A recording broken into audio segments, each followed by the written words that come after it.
Hey, welcome to 5, 10, 15, 21K training for a half marathon. Today we're going to talk about how to start a walk run training program. So it's time to lace up your sneakers. A walk run program will get you started on your way to any run. In particular, if you're just starting out, it's the goal could be a 5K. So getting started, like how do you start your program? Well, it's your program. You should start it any way you like. You could start by walking, basically pick a distance or a time and get out and walk. Or you could mix it up with a run walk. So in those type of programs, what you're doing is you're walking a bit and running a bit. So let's say you get out and walk for 2 minutes and run for a minute, then walk for 2 minutes and run for minutes, and so on until you reach your distance or your time. You keep repeating this each week until you're basically shortening up your walk time and increasing your run time. So here's an example. So you would start with maybe with a 10-minute walk if it's just a walking program, and then you increase that walk time each week until you get up to 30 minutes. So gradually each week or two, you're adding more time to your walk until you're walking 30 minutes, 40 minutes, 45 minutes. At that point, you might want to switch it over to a run walk program. So at that point, you're going to walk for 2, 3 minutes, run for 2, 3 minutes, so on, and keep that routine going until basically you're running more than you're walking until you can get yourself up to about a 30-minute run. Once you're into about a 30-minute run, that's the time that you can switch over then and start to put some distance like a 5K or even set your target out for a 10K. So here's the basics of pretty much any program. You want to train for 3 to 4 days a week. You want to set your target to run or run walk 20 to 30 minutes, 2 days a week at least. And you want to try to run a longer run or a walk run on the weekend, so maybe 40 minutes on the weekend. And gradually, as I said, over the weeks, you want to tend to increase that time or that distance that you've set for your target. And then you want to gradually increase the amount of time if it's a run walk program that you're running and reduce the amount of time that you're walking until you get to the point where you're completely running that time or that distance. So, but always remember, regardless of what you're doing, you're gonna have days when maybe you don't feel as energetic, you don't feel as strong. So don't try to push yourself. If you're on a run walk program and you need to shorten up your runs and do more walking, do it because that's just the way our bodies are. Some days we need to take a rest and do a little bit less. So make it fit into how you feel that day and what you're comfortable doing. Also want to make sure that you're running at a conversational pace. So if you're running with someone, you should be able to talk to them. Another way is if you can't whistle, then that's not good. You're overexerting. It's called the talk test in the fitness world. So make sure you're running at a pace that you're not overexerting. Maintain good posture, keep your shoulders back, keep your head fairly straight up. Again, that opens up the airwaves and lets you bring in some oxygen into your body. And you want to rest or cross train on those in between days.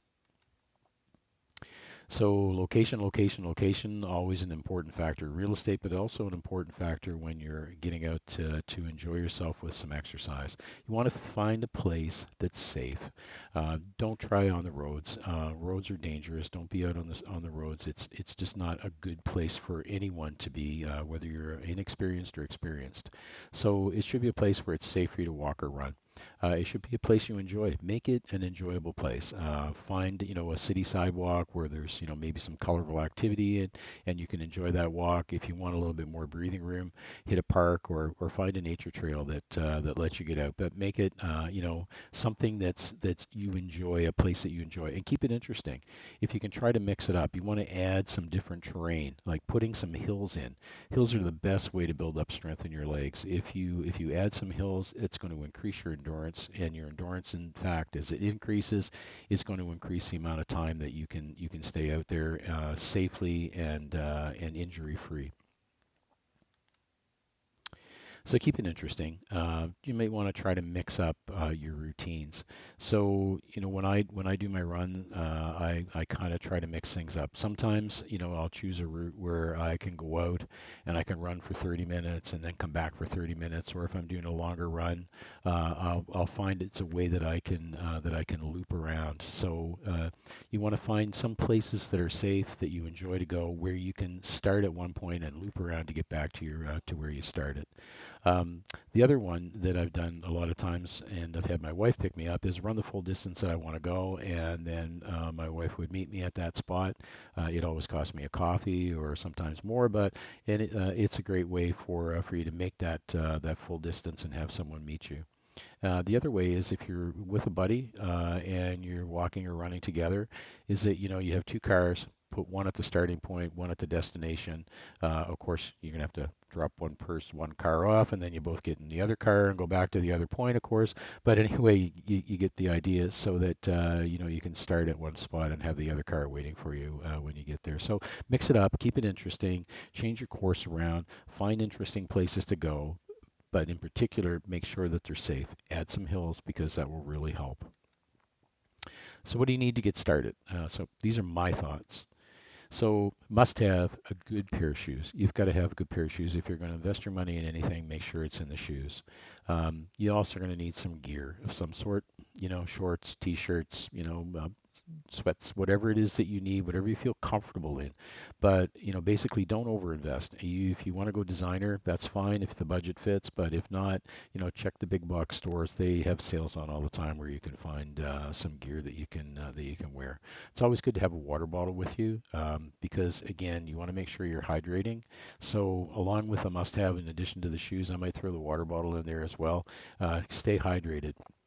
And if you're new, think about bringing a snack with you. It could be a little small box of raisins, something that will go into your body fast and turn to glucose so that it gives you that energy that you need to keep going.